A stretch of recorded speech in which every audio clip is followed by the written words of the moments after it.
assignment? And the answer is yes. But what is quite important is I got this document that stresses you. Normally, it should stress you, actually. And David gave it to me 2 or 3 days ago. And I rebuilt a bit my presentation yesterday to include some parts of that.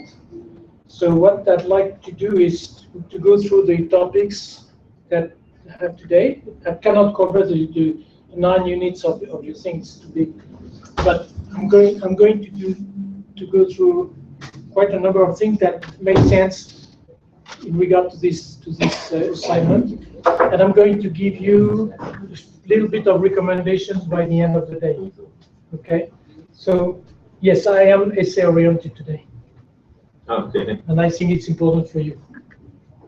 Hey, I've been through that as well, huh? So I remember that. I'm not. Sometimes teachers, lecturers are a bit sadistic. I'm not. Okay. Are we done with this? This activity was making sense when you link it to your assignment. Think about cascading. When you prepare a strategy and a strategic plan, you must keep in mind that this is not the big picture only. You need to have the big picture, but you need to go to a certain level of details so that the people who are going to read your strategic plan are convinced about what you say, what you write. When you write a document, you don't write it for you. You write it because someone is going to read it. So who is going to read that?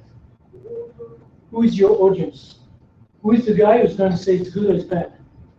Not the school. Yeah, the school fine for your MBA. But at the end of the day, you don't do MBA for the school. You do MBA for yourself. So who is going to read your strategic plan? Who is going to use KPIs? Who is going to act in liaison with the KPIs of the strategic plan or the tactical plan? Other people think who is going to be involved in that. So that was the objective of that. We know that from strategy to micro operation, we need to have plans that are lively plans that can be changed and that will be changed according to what we do in the monitoring. We see that it's going wrong because we've got the right KPIs, and we use these KPIs to say, it's not what I want. We change the plan a bit. We increase the capital here. We decrease the number of people. We increase the number of hours. We do something. This is what we call planning. To do this, to build the strategy and to build the plans, we have been through a few things last time, and we know that there are a lot of methods. And these methods we saw was benchmarking, SWOT analysis, 5 closest forces, and we are going to spend a bit of time on a very important one, which is value chain analysis. We have other models like the PCG matrix, we saw that also, Pestle and TOES. All these things do the same thing, but a different way. For example, the Pestle analysis, that's a way of getting information, analyzing information. When you look at that, when you look at 5 forces, when you look at SWOT, that's talking about the same things. Just people in the business world like to create their own model. I think I should create a DDA's model. Sure. You like development, I like innovation. Let me, innovation, that's a good one. Yeah. The second D is for what? Ability. Okay. On this Pestle analysis, that's mostly to look at the global environment of your organization. Then you've got political, economic, social, So all this, where can you get this information from? Research, empirical. Yeah. The problem is, when you look at that,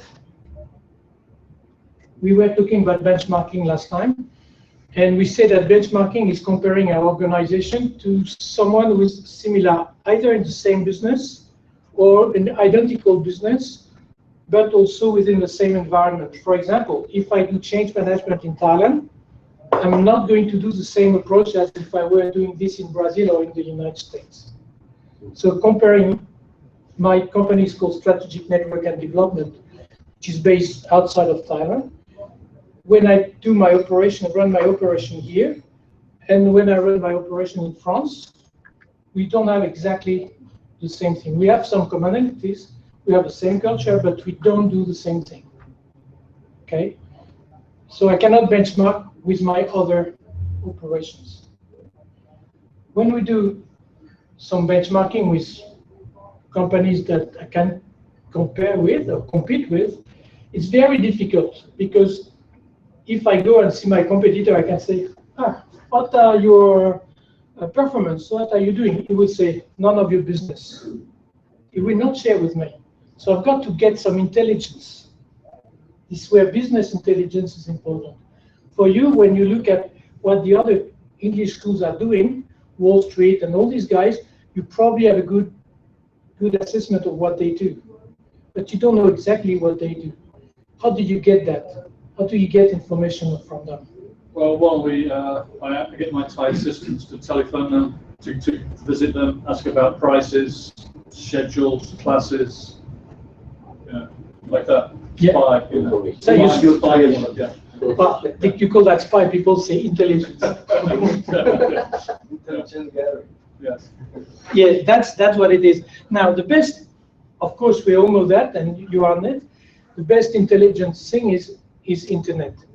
We can have a lot of things through internet, but not all.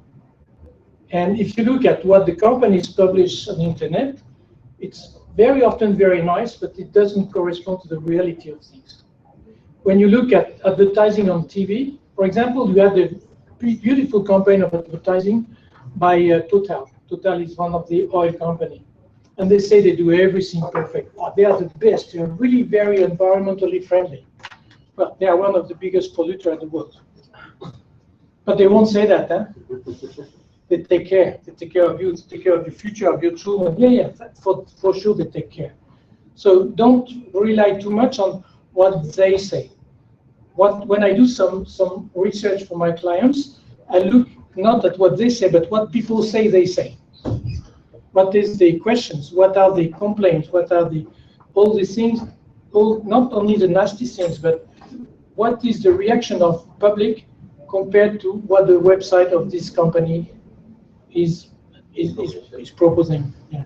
So I'm not going through all these things, but we have to be everything but naive. We are not naive people. We are business people. And when we are business people, we must always think that if a competitor or if someone in the same line of business as yours is telling you something, it's because he wants to send a message across, or he wants to mislead you, or both. I say that in business, don't trust your competition. Don't trust your partners too much. Everybody has its own agenda, his or her own agenda. If you're in the hotel business, the two of you are in the hotel business, huh? Uh-huh. No, I'm not in, I'm just. No, you're gonna be. Just, Watch this guy. yeah. So that's, I don't say we have to go to war. We're going to talk about this, and I'm going to promote this type of strategy a little bit, the Blue Ocean. You heard of Blue Ocean strategy? We're going to talk about that. We've got the Red Ocean and the Blue Ocean. We're going to talk about that later today. What is important is to avoid being naive and simple-minded. Everybody is in business to make money, and if I make money on this field and you're on the same field, we cannot share. Or we've got to do something different. Okay, let's move on. We said that we went through different topics, and I said that benchmarking is difficult. Benchmarking means looking for information, and that's where I was coming from. This information is also coming from the web most of the time. Now, be very careful also, because the web or the official media tell a lot of rubbish. For example, in France, which is my country, we say that everything's going to be fine. Yes, in the future. In in Thailand, everything is going to be fine in the future too. When we look at the culture of the media, it's something that if you look at that and you believe what they say, you are ultra naive. Don't believe anything from the news. Make your own research. Go to the source if you can. Because, for example, seafood. I know seafood very, very well. I've been working with Thai Union Frozen. I know the CEO of Thai Union Frozen. Okay? I met him not so long ago. I know where he plays tennis. And I've read what he says in the Bangkok Post 2 days ago. And I know his guys in France, because they bought something in France, in my part of France, which is Brittany, and it's called Le Petit Navire. I know everything about them. And I know that what this guy said in the newspaper is absolute rubbish. But he's the CEO. Huh? He's a respectable person. He's a very smart guy. But he has a big smile. Have you seen a crocodile smiling? Big smile too, huh? So that's what you've got to keep in mind. Personal analysis about that. Be careful with what you get. Then you've got the TOES. TOES is like SWOT, but the other way around. And it goes in more details, where you've got external and internal factors. We went through that thing, and it's okay, but to me it's a bit complicated. I believe that if you need it, you do it, where you've got all this. This is one of the templates you can find on the net. I will send that to you, where if you want to go through a TOES analysis, this is the kind of thing you can do. But to me, if it's simple, it's better. Remember, if you write a strategic plan, it's for someone to read it. If it's too complicated, it's not too good. If the more you put in your plan, the more questions you will have. So try to put a bit of political intelligence in your strategic plan. If you want to propose a strategic plan to someone, try to suggest the questions you want them to ask you, especially the banks. Because who do you write a strategic plan for? People are going to subsidize your business. Okay, so we can go through that if you like to later on today. I think this is one of the tools, and I don't want to spend too much time on the tools themselves. Okay. Now, what we need to do is look at two very different strategies. One which is based on competitive advantage, where we are on the battlefield, and the objective of competition is either to diminish the opposition or to kill the opposition. And I want to take advantage on my competition. Or another one, which is the one we were going to talk about later. I just bought a book. I read this book 8 years ago, but they issued a new version, which is almost the same. You can find it at Kinokuniya. It's a very good book, actually, which is a blue ocean strategy. Competitive advantage is that anything you can do, I can better. Not sure it's true, but I can better, or can I do it cheaper? Better, cheaper. There is a scenario where it's going to be difficult to be better and being cheaper at the same time. So we shall have to compromise somewhere. Strategy is about this strategy of competitive advantage is competing, but if possible, competing differently. In a school, for example, in BSM, we know that BSM has a different approach to some educational programs, and that what BSM does here in Thailand, that's quite genuine, and no one does exactly the same thing for the moment. But if it's true, it's not going to last very long, because others will catch up. If BSM can do it, maybe others can do it. So you are never in a comfortable position when you are on a competitive advantage strategy. The problem is how to create a sustainable competitive advantage. The problem is that if I'm better today, can I stay better tomorrow? and it's going to be a zigzag all the time. Now, that's one of the slides from your literature. How do we build a competitive advantage? And we saw last session, for those who were there, that we have been talking a lot about differentiation on different things. What product do we sell?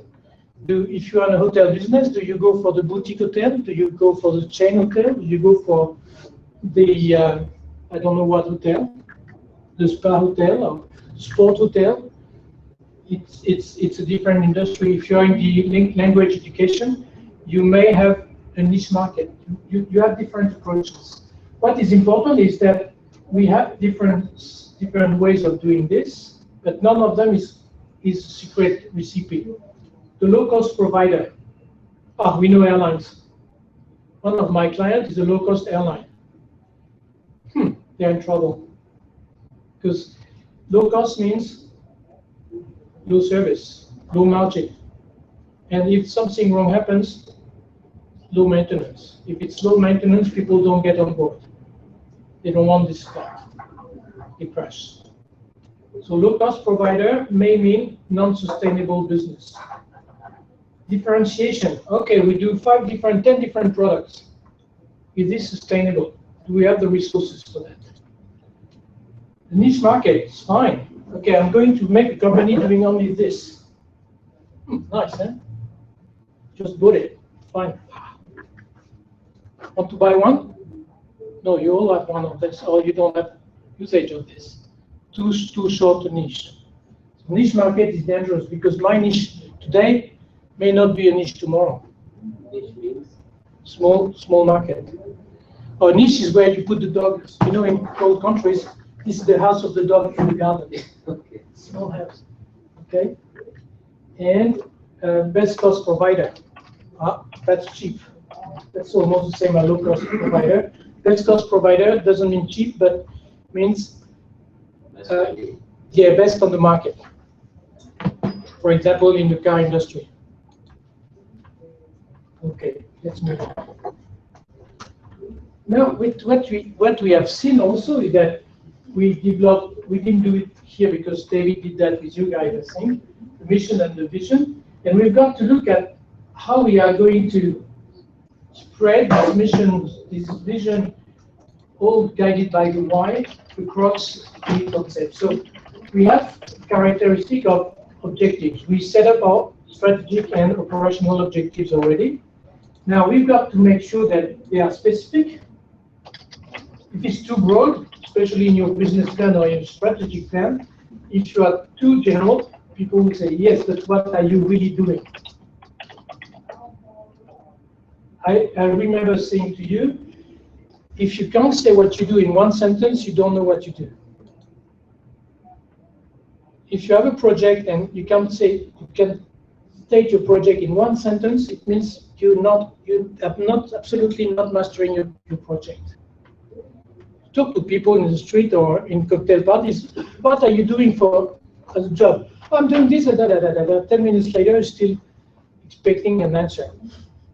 Actually, the guy doesn't know what he's doing. He's doing a lot of things. But if he's doing a lot of things, it means he's doing nothing. So you have to be specific. It has to be challenging, motivating, especially your strategic plan. If this is something everybody does, people will say, yeah, another one. So be challenging. Be measurable. Put KPIs in there. Put KPIs in your strategic plan, especially when you have strategic plan, you will have the cascade of plan in your other plan. And put deadlines. Because if you say, we're going to do that, remember Kennedy said he's going to be on the moon. But he said within 10 years. Oh, that was a timeline. That was a deadline. Actually, I don't like the word deadline.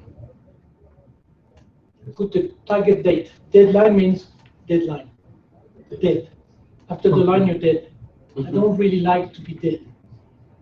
Especially if we are on a moving plant. So we are dying. We are not dead. Okay? We're all going to die. That's coming from this manual education thing. Now, let's get to how to get into this and to do the right thing.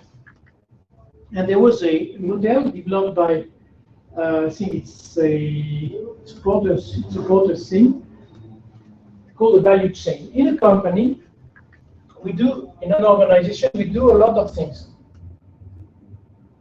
And in a hotel, we knew that we did quite a lot of things: the reception, the valet parking, the whatever. Okay, and we know that we have two kind of activities: the primary activities, which are the reason for the company, and the support activities, which are the activities which are not our core business, but that support the activity. For example, in the school, you have the teaching, you have the organization of the teaching, but you also have the janitorial, the girl that is cleaning their house. You've got the HR, you've got quite a lot of people doing different things. In the industry, you've got the production, you've got the research and development, you've got the marketing, the sales, the HR, you name it. All the functions. Some functions are really core business. So some functions are support functions. For example, in the construction or in the manufacturing, you've got logistics. Where is the logistics? Is logistics a primary activity or a support activity? Logistics means carrying the things, transporting the things. In some industries, logistics is only a support activity. Now, I've been working a lot with a group making cement and concrete. And they do concrete, they deliver concrete. You see these funny trucks. Yeah. This is logistics. But this logistics is core business for them. For the cement, not, because they do bags. But for the concrete, yes, this is core business, because you can't leave this truck alone for 2 hours, because the concrete will get solid in there and the machine is dead. Instead, you go with a pneumatic hammer to repair the thing. You can't do that. So that's so important. The time of delivery for these concrete trucks is of the essence of the business. So that's a core activity for this business. What is important is to know, let's assume that we do all that. I do this example. We have admin, human resources, R&D, procurement, logistics, operation. That's a logistic company. These activities, do they create value? Do they create margin? Do they bring more money than cost? Or are they so costly that we lose money on that? Or are we balanced? No profit, no loss. Because at the end of the day, what do you want your organization to do? You want to do that. Profit margin, right? No one wants to do a business to lose money, or even to be balanced. All activities can be outsourced, or it should be inside only. That's where we are going. Good question. So what we need to do is to analyze what we do in our organization and what line of business, what function we need to run the business.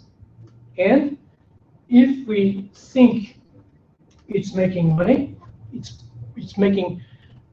creating a value. I don't always talk about value in money. Do we keep it in the organization, or do we outsource it? For example, what am I doing here? I'm not an employee of this organization. I am a contractor. All the professors here, all the teachers are outsourced. Imagine that if all the guys doing what I do here were employees here, they would lose a lot of money. You want me 100% of my time here? Fine. Can you afford me? No. No way. They could not pay my full wages. Actually, maybe I would not even enjoy being here doing nothing, waiting for the class to come. In a school like yours, it makes sense because that's secondary school where you've got teachers all the way through. They have different classes, so they are busy all the time. That's what my wife is doing as well. But for people like me, if we are 10 professors here, imagine the salary they will have to pay. They will close the shop. So we are bringing value if we are outsourced. If we are in, we make the company lose. The value include the quality also. Value includes many things, and that's one of the questions I was going to ask, is what do you think is a value for your organization? Value, yes, money is a value. Reputation is a value. Quality is a value. Flexibility is a value. Innovation is a value. Do you think that a school like this can afford 10 guys, 10 consultants, high valued? No way. No way. It would be, I won't tell you my cost because I'm too expensive. And I don't want to lose my clients today. But it's true that if you want quality, sometimes you cannot employ the quality. Unless you are Massachusetts Institute of Technology, and even these guys, they take consultants. I know because some of my friends are working there. So the important thing is, you may think that it's your core business or it's your support business, and you may think you need control on this or you can relax the control on this. I'll give you an example. Have you heard of Philips, this electronic company? What do? They do electronics. Who is doing the research and development for Philips? Not Philips. You imagine that? What is Philips doing? They do nothing actually. They do the commercialization. They used to do TVs, fridge, all these things. And step by step, they outsourced everything, including the R&D because that was too expensive. Now they've got their brand. They have exclusive contract with people here and there around their supply chain and their value chain. And they brand the equipment. Bam, that's a Philips refrigerator. You can find the same one called Brent or called this. Only the shape or the color will be different. These companies have outsourced even their core business. What do you think about this machine, Mac? What is Mac doing? What do you think the hard disk is coming from? Assembled in China. No? Ayutthaya. Yes, I know that because I bought a computer just after the floods a few years back. This one actually. 6 months later, it crashed. And people said, oh, your hard disk is dead. So my hard disk is dead. And so we opened the box, and they showed me the hard disk manufactured in Thailand, 2002. 2002? We were in 2013 or 14. So yes. All the components in a computer, there's only a certain amount of manufacturers who make chips. Yes. There's only 2 manufacturers. So whatever the brand name is here, inside, it's the they're same. going to be all the same. Yeah. So actually, my problem was that because of the floods, all the stock was destroyed, and they only had to get some old hard disk on board the machine. So they got me a new one. Okay, what I mean by this is that the value, the core value, and what is not outsourced by Apple is sales, marketing, innovation. They don't outsource the innovation because they are very strong at that. Okay, so what is important is to know what do we want to do. And even in some companies, the strategy is not the same. I worked with Holcim Lafarge, cement manufacturer, and they've got factories everywhere in the world. They used to work with SCCC here, Holcim Vietnam, Holcim Indonesia, Holcim Lanka. And I've been working in with all these guys as a consultant. In Holcim Indonesia, they decided to buy the trucks for delivery, not of the concrete, of the cement bags. In Holcim Lanka, they decided that they would outsource the logistics. Holcim trucks are not holding ownership, and the drivers are independent contractors. Different countries, different politics, different strategy. Why? Because in Indonesia, they knew that if they don't own the trucks will never be on time. And maybe some cargo will disappear on the way. In Sri Lanka, now the guys are probably cannot run away so fast, so easy. So they decided that it was good to subcontract. Same company, different strategy. So value chain is quite important. I'm going to get to that later. So what I'd like you to think is, in your organization or in your case study, the one you deal with here, what is your value chain?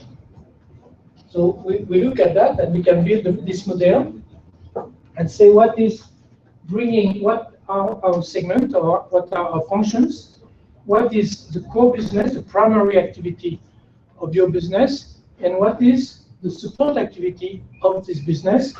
And then we go to second stage. What do we keep in-house or what do we outsource? Make sense? Use this because that should be the part of your case study. If you don't put that in your case study, you're in trouble. I'm not sure about that, but you will miss a big part of it. Okay? Let's try to do that. 10 minutes? Primary and the support one. Primary, support one, and which one is bringing value? Value being different from money. Huh? I'll give you another example before we start.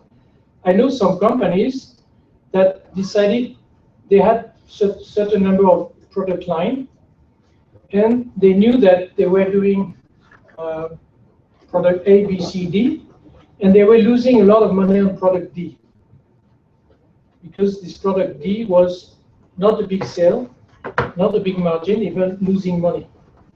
But they said if we lose this, if we stop doing this, we lose our image. This product is the image of what we do. That was in the fashion industry.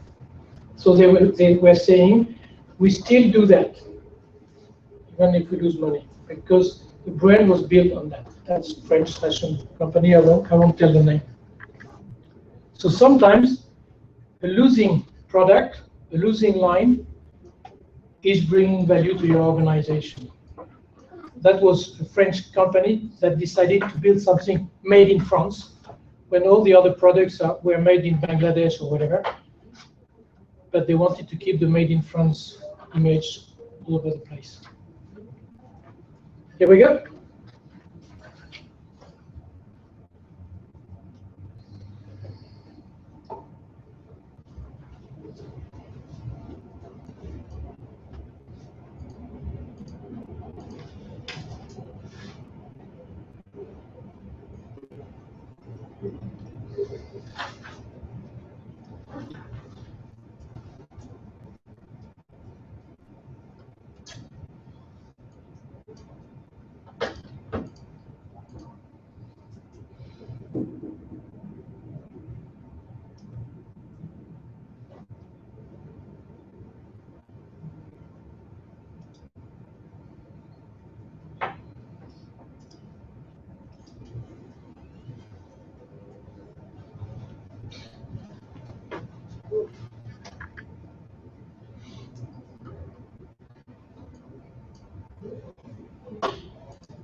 Between bracket, if you want, if you look at the value chain on the web, you've got templates for that, Excel templates. So it's allowing you to make it easier.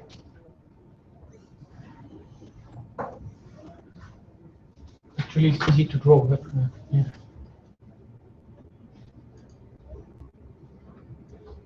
Can the product and technology development area, can that be primary as well, so you can swap? Yes. That's a very good question.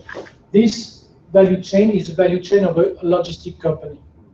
So you see that they do inbound, operation outbound. This is typical of a DHL companies. That should be the DHL or FedEx value chain. Now, if you are a software company, this is definitely not your primary activity. So that's one example. So that means, depending on the context, what applies as primary and support activity That's right. will be Yeah. different, right? Yeah. For example, this product and technology development in Apple is certainly not support. It's definitely primary. Yeah. In educational organization, I believe that product and technology development has to be in a primary activity, not a support activity. Teaching for BSM is a primary activity, but it's outsourced. Okay, if it's primary, do we keep it? We know it's very important for us, but do we keep it in the company or do we outsource it with control? What I do here, I do what I want, yes, but they control what I do. They even take a movie of me. It's not to control, but they give me this class because they have a way of monitoring what I do. If I teach you how to play ping pong, I'm not sure they will give me another class. Maybe I will not be a good ping pong teacher.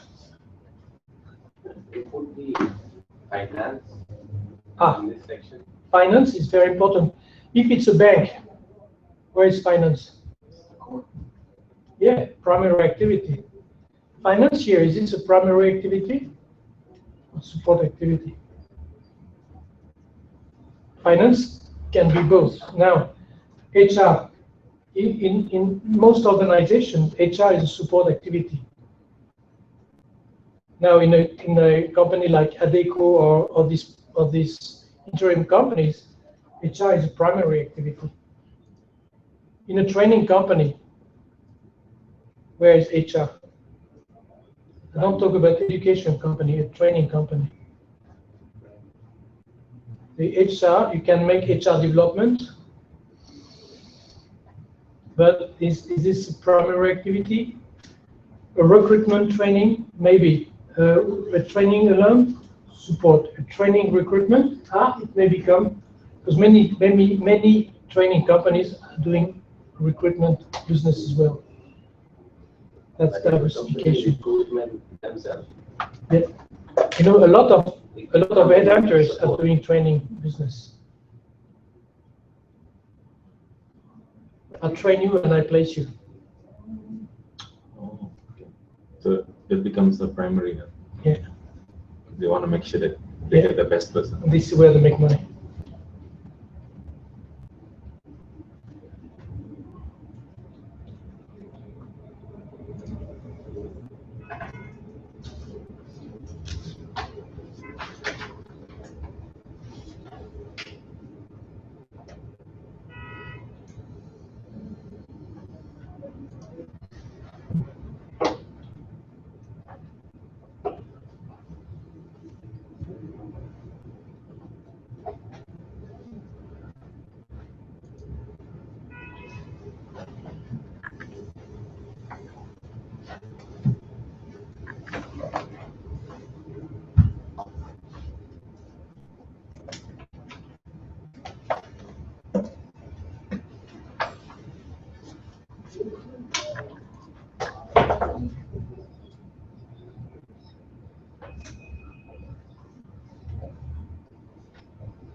Are we done?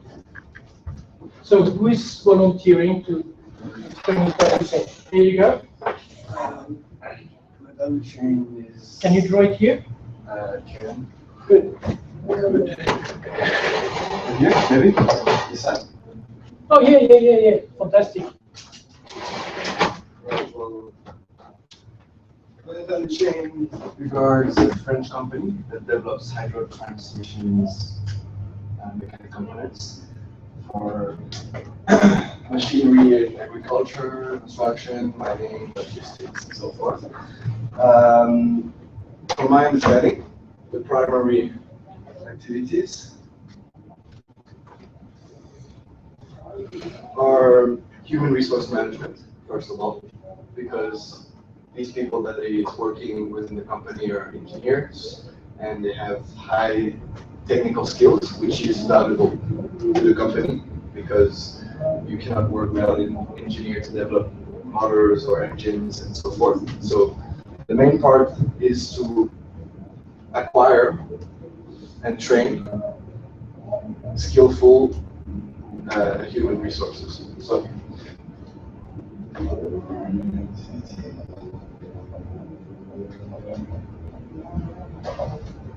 human resource management.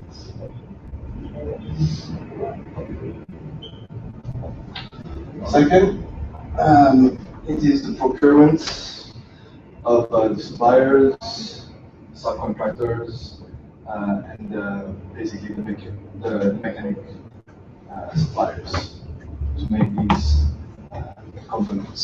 So procurement of raw material or manufacturing centers and facilities for pumps, for valves, transmissions that may be outsourced, but it needs to be procured.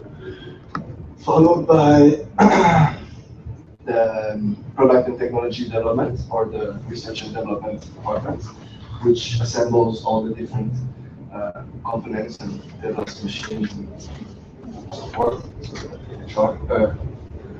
Research and development, followed by the development of strategic alliances with peer businesses, because the company I'm dealing with is a business-to-business platform. So they deal with companies like John Deere, Caterpillar, and they basically design the interior, mechanical interior, or the structure for these machines, be it combined harvesters, diggers, and so forth. So this development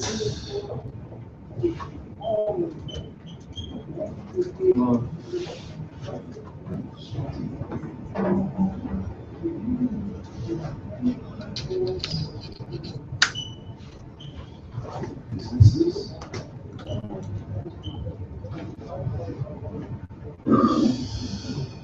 then followed by the management of orders, which is the core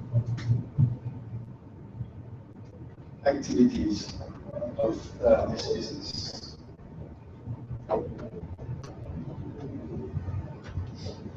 And the support is very basic here. It's nothing very just administrative, finance, infrastructure, and after sales services, basically.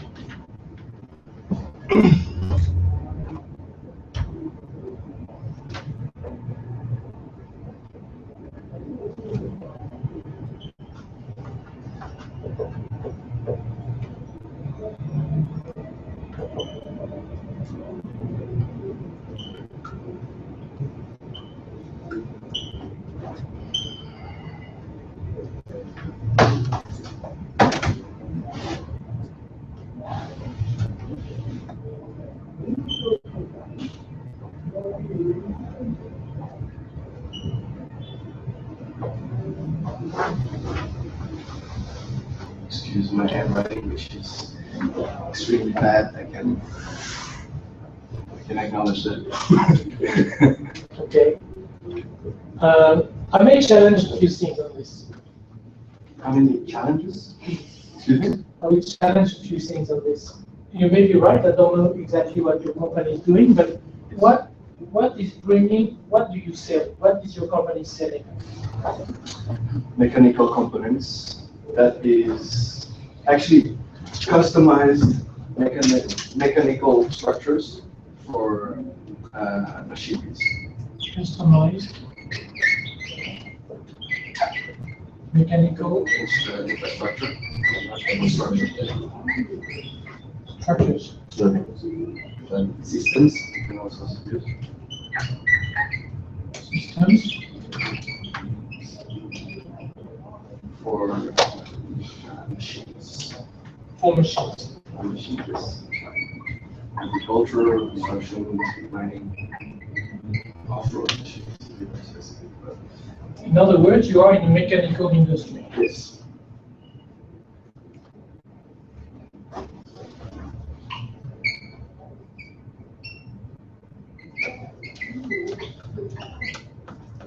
So this is your core business. Okay. To do this, you need people.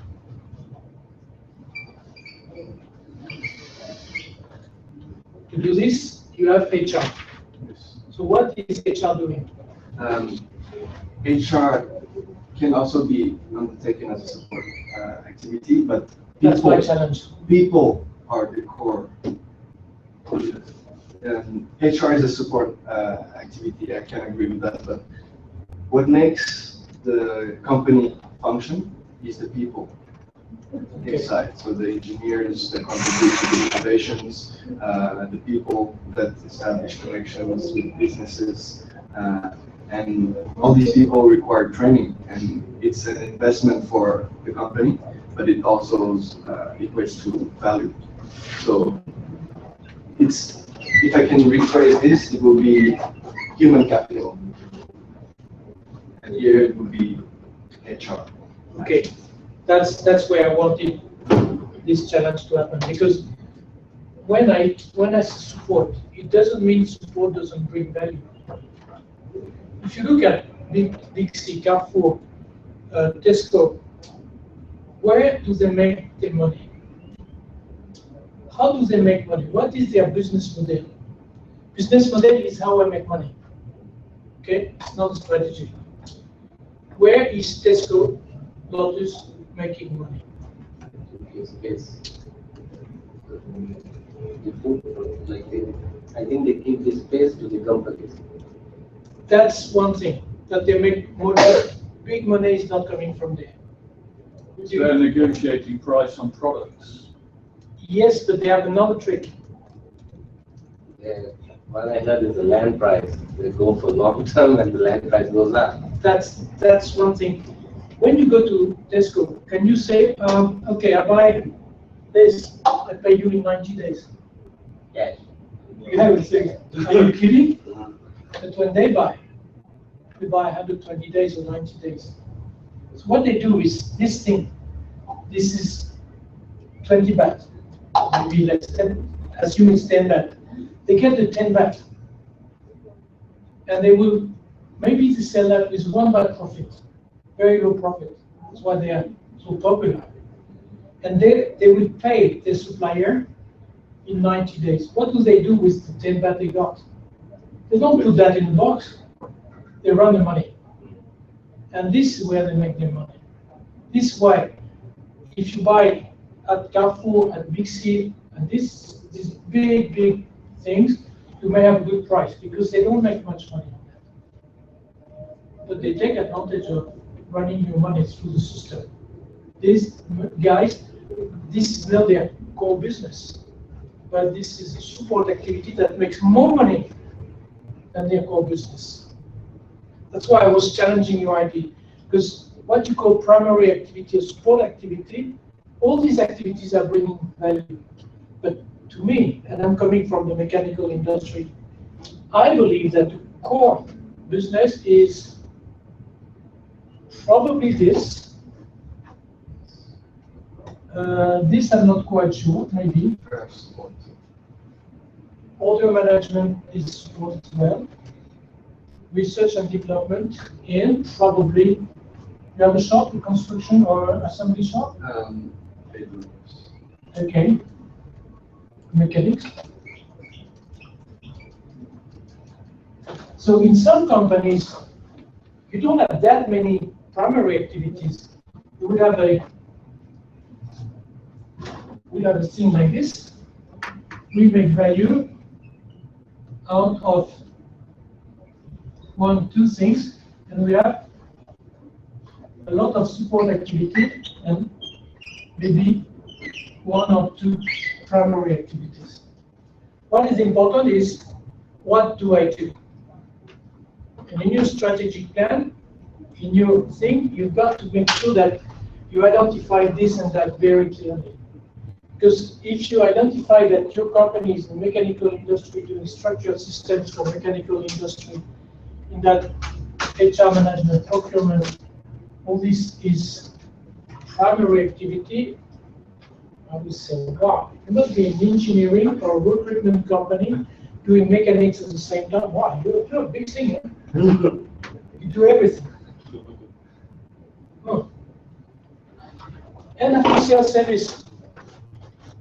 Well, I'd rather have after sales service in my primary activity than in my support activity.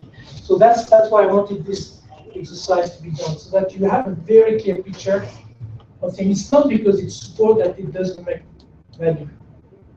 Some companies do this and that, and they lose money on that, and they make money on this. But if they stop that, they're no longer a company. They lose their image. You got it? Everybody's on board? Suppose if you do about that, most primary, let's say like room selling, like that, or so maybe get money, right? Value can come from different things. For example, in a hotel, you have people who clean the hotel, right? Yeah. Do you have your own staff doing it, or do you go PCS to do it? No. Some hotels, they hire people from outside. So in every organization, you can see them.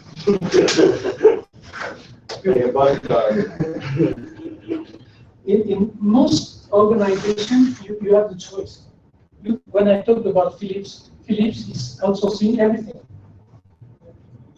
even their core activity. Philips is making electronic equipment. They do nothing.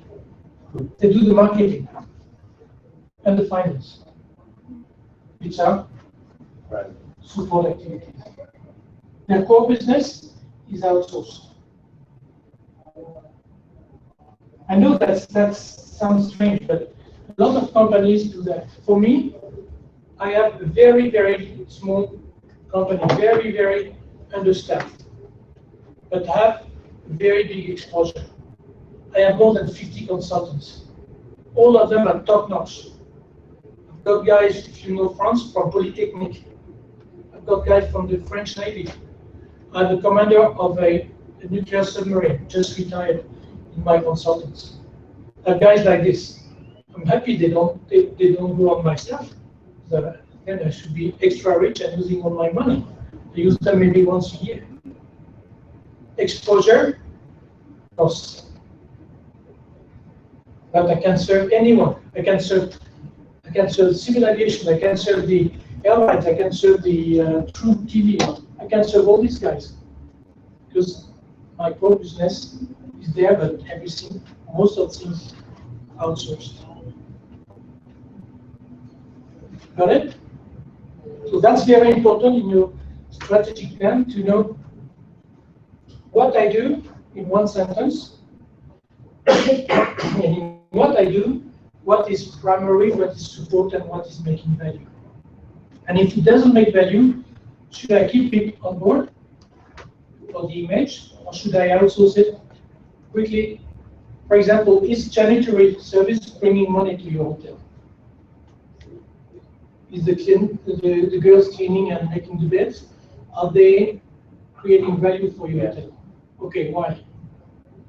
We're not clean, we will get clean, yes. Okay, would it be better for you to outsource that? Why? Too expensive. So they make value because on the cost, they bring more value at less cost. If you outsource that to PCS, PCS will charge a heavy cost. For me, I have a maid at home. She's been working with us for 12 years. If I ask a maid service to do the same job, it will be 5 times the price. So I better have my maid. So we put in the primary, this section. No, we put that in a non-outsourcing. You've got 3 dimensions here: primary, support, and value. If it makes money for me, I'm happy it's value, but it may be primary or it may be support. Remember the Tesco Lotus?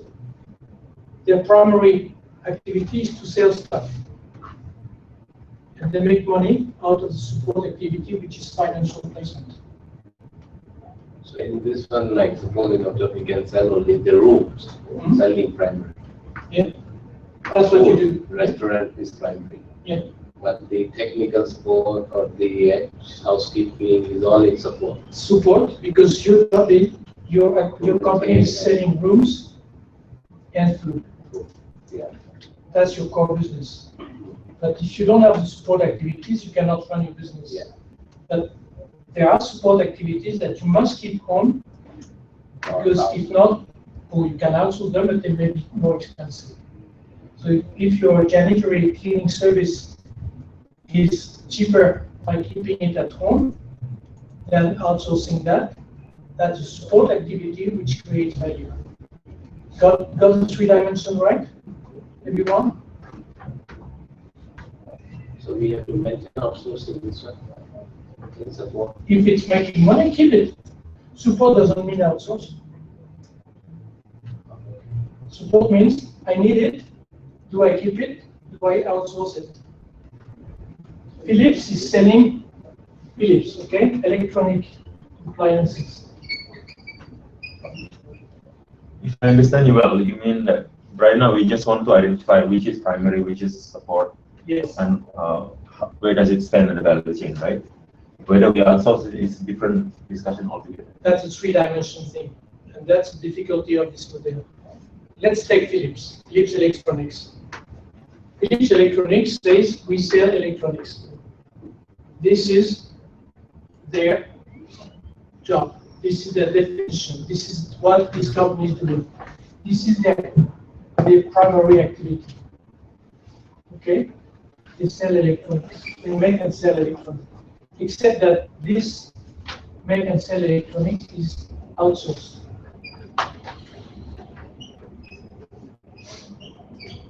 Because if they do it themselves, it's going to be too expensive. Philips is a Dutch company. If you build things in Holland, the wages there are too expensive. So what do? They find a partner in Korea, in Taiwan, in Thailand, I don't know where, and they have strategic alliance with these people. And this company is X, Y, and Z, manufacture for Philips, but they also manufacture for that. They also manufacture for Mac. They manufacture for a lot of people. But it's cheaper to buy the quality product from these countries and these companies than to sell them. Now, in the support activity, they've got marketing, they've got finance, and they've got intelligence, market intelligence, which is sometimes close to marketing. This is what they do to sell what they buy. So their primary activity is electronics. They make money only out of support. What is important is what is here. That's what I wrote there. What value? What is value? Okay? Now, in my company, I'm selling change management and I'm selling consulting. If I outsource what I do to some technical people because I'm not an engineer, it creates value. Now, why people talk to me, why people want me to be on board, because I have quite good reputation for changing things. If I say, okay, I don't have time, I will send this guy. No, they won't take me. That's the fragility of a small company. They talk to people, they don't talk to organizations. So for me, it's not electronic, it's change management. My activity of change management, strategic thinking, has to be done by me. So that's my core business, that's my primary activity. I bring value, I cannot outsource that. Now, the engineering part of my consulting, that's my primary activity also, but I don't bring personal value to that, I let outsource it. But it's still there. Now, support is HR, is contracting, is legal, all the things that are administrative things. What is important is to know that we have primary and support.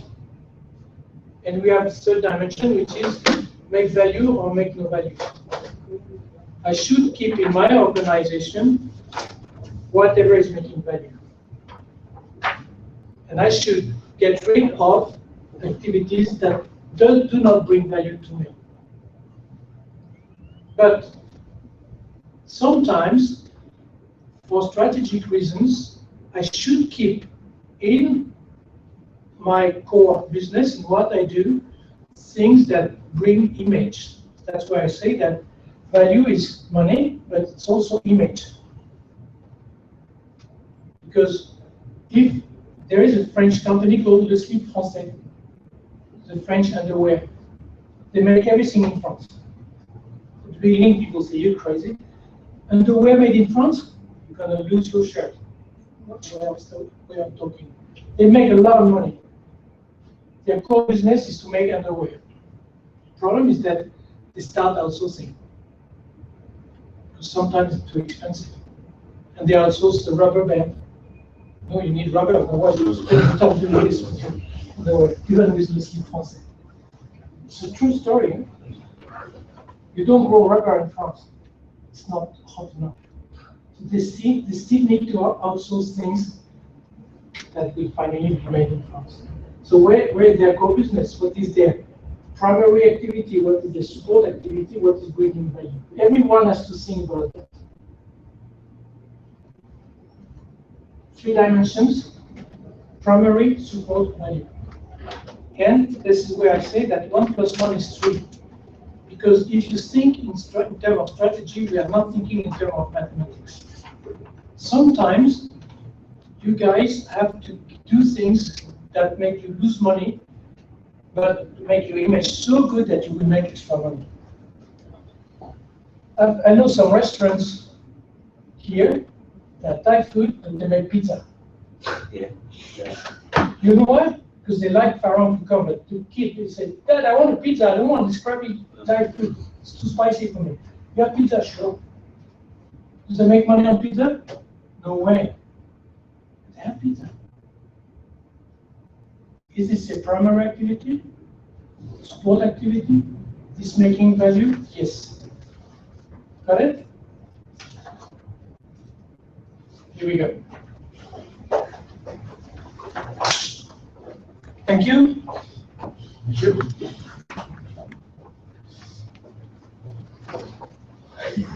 Now, once we've got this picture in mind, which is very, very important for your strategic development and strategic plan, then we move to the key thing is resources. We talked about resources already last time, but I want to come back on this because I have USA in mind. And this has to be part of it. Look at that. This is a resource-based view. Every strategic plan which is ignoring resources will fail. You can't do anything if you don't have the resources. Resources is not only the money. Resources is time, money, people, knowledge, technical resources. If I want to fix that without a screwdriver, I won't make it. So all the things we need to have. And if you have, some of you probably have done some projects. Anyone is familiar with project management? I think we will have this coming soon. It's all major. In project management, you've got dimensions like this also. You build your chart, your planning chart, and you say, I've got to do this. I need this machine, these people. And you do the chart, and if you have a good software, you will have a blip, blip, blip, right? You can't do that because the guy is 120% busy already. So the human resource is not available. So you've got to delay some work. If you do the project management, I think I will teach this one also. That's going to be part of our discussions. Resources is key. If you don't have the resources, don't even think about it. You won't make it. So it's clear that resources, internal resources, are very important, more important than external resources. And then we go back to value chain. This organization, BSM here, has resources. Space, the backers, the equipment, the organization, the admin, everything works. But they don't, they have the internal resources to do that. The external factors is me, it's us. If they take us on board, they will crash. I don't give them 6 months. They will spend their money paying people to do nothing. So internal resources are key. If you are strong enough with your internal resources, you can absorb the shock of life. Shocks of life. I mean, today, not too stable, but so far so good in Thailand. Tomorrow it may drop, it may go up, it may drop, it may go up, depending on all the political and environmental issues. What is important is that if you have the internal resources to sustain your organization through the bad times, you're better off. So it's clear that internal resources are a very important factor in your competitive, sustainable competitive advantage. Competitive advantage, we're going to talk about this later, is where you are better than the others. The brands which are already Internal is inside. No, I think it's a brand, some brands Yes. that are already famous, already have the name. You have the resources, we can take it as a resource also to make a new tab. I don't get your question. Suppose some brand name, Yes, like a Philip, yes, already famous. yes. So if they make a new tab, so this is as a resource for them, the name Philip. The brand is a resource, yes, of course. That's if you look at their accounting, at their balance sheet, they will get that in their assets. That's intangible assets. Okay? But you can't play much with that. But for sure, if you have a brand, if tomorrow I change my name and I call myself PricewaterhouseCoopers, I will probably have more clients. Do I want more clients? Yes, but maybe I don't have enough internal resources. Okay, so yes, brand is an internal resource. What is important is we are competing. If I was the only one to do what I do, that would be fantastic. Then I would be very extra rich. So other people will say, Didier is doing it, I will do it as well. Have you been to Chinatown here? Yeah. You've got streets, they all do the same thing. You've got bicycle street, you've got white shirt street, yellow shirt street. The guys sell one bicycle, make money. Oh, hey, he sold the bicycle, let's do it as well. And everybody's selling the same bicycle. Market. Yeah. One market. I don't know how to make money. Because you look at all of them, they do the same thing and they have the same price. No, it's like, suppose I have my textile shop in Chinatown. So Yeah. all are textile. Yes. But advantage is that if anyone wants wholesale textile, so customer will also come there because they know they have the option there. Or they have the option, they don't sell the same thing. They sell same also and different also. So same but different in Thailand. But the demand is different. Suppose, okay, you have one shop Yeah. in, okay, that is whether one shop, one in a street, but everyone don't know. But if you have a 10 shop, one area, maybe 100 of people know. So the demand will come there. If Okay. you want to buy bicycle, but you know there are 10 shops, so people will go there. The thing that we have more options. But if one shop in one place, maybe only 2 people will go. But if some place becomes popular, because demand, the people will come more. Mm. Like you want to eat Chinese food, so you will go to Chinatown because it's popular already. Maybe you get the Chinese food next to your door also, maybe you won't go. Yeah, but what I don't understand is how come you have, in the street, you've got 10 guys selling the same bicycle, it is the same owner? Yeah, No, they're- different.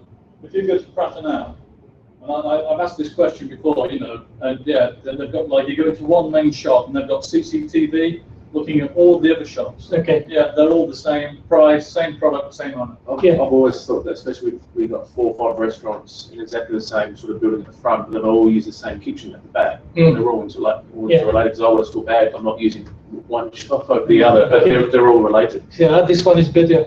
Because customer want to go to different places. Yes. They want more options. Yeah. So if you give more options, they will like more options. So that is the concept there. Maybe some of them give cheap price. Yeah. So if I go there and I say, thanks guy, I rent this one, I sell my own bicycle, I think I will be there soon. Okay, let's move on the resource-based view. I'm going to have a quick thing on this. This is the way you have to analyze your resources.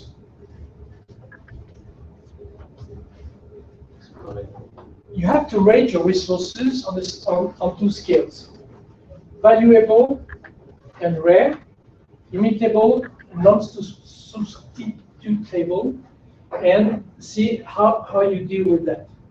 So you rate your resources on this scale. Is this resources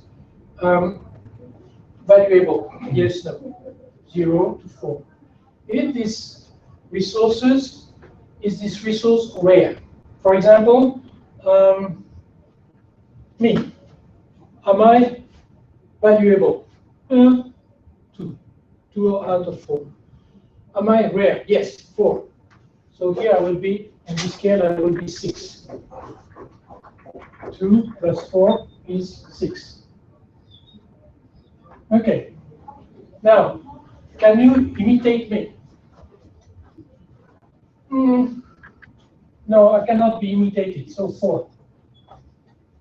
And can you substitute me? Yes. Plus 0. Okay, so I am 4 on this axis and 6 on this axis. Valuable for valuable 2, rare 4 is 6. Here I am not imitable, so I'm 4, but I'm completely substitutable, 0. Here I am 4.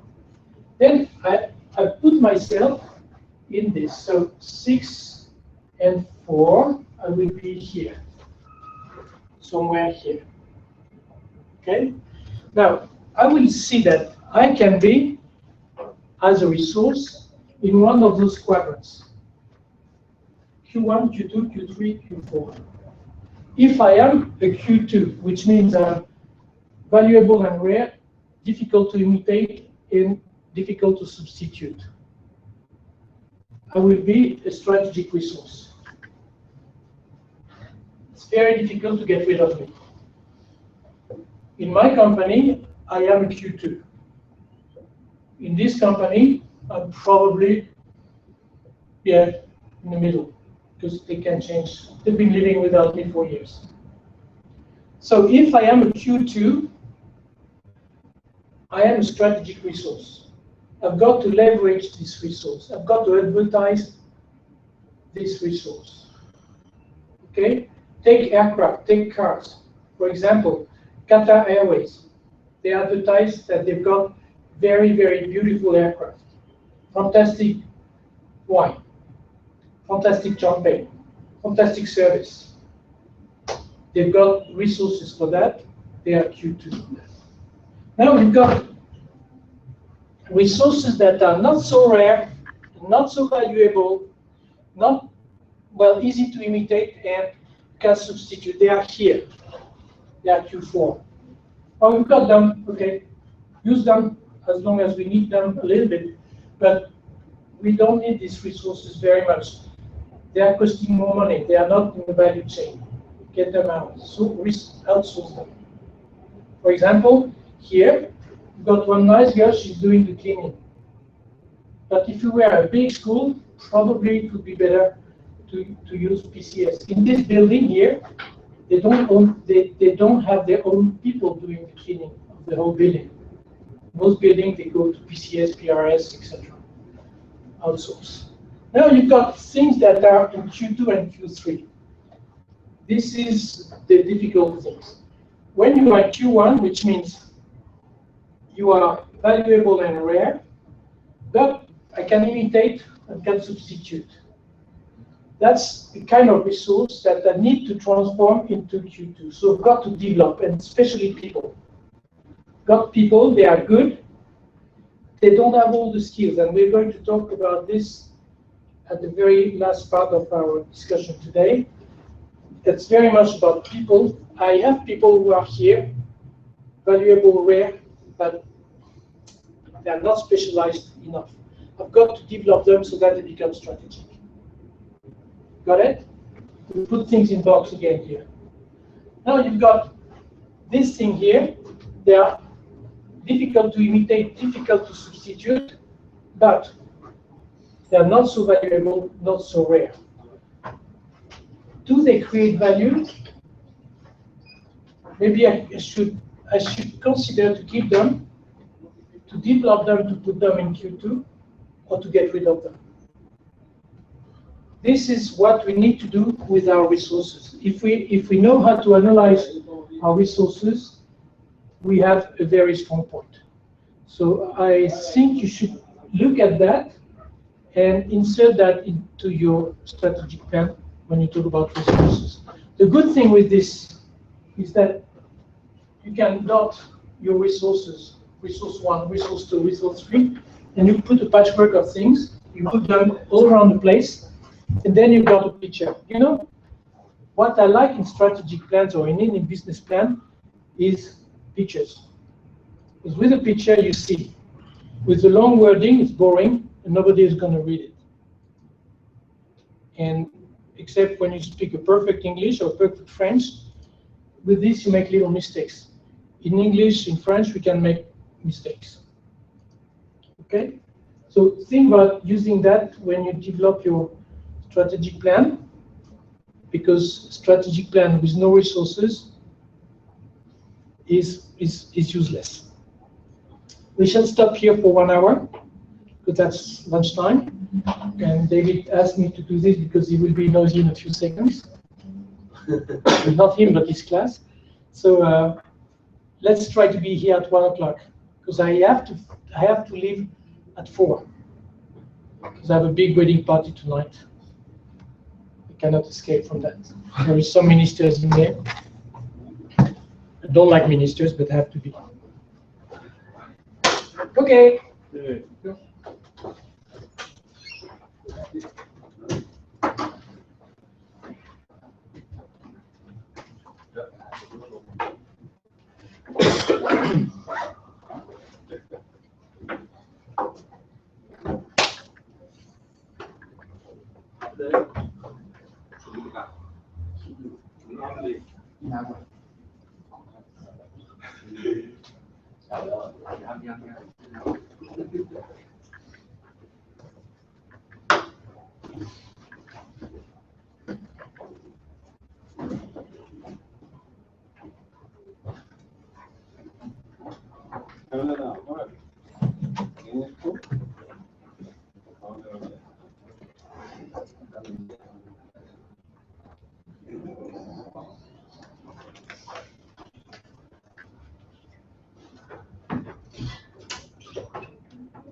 Okay.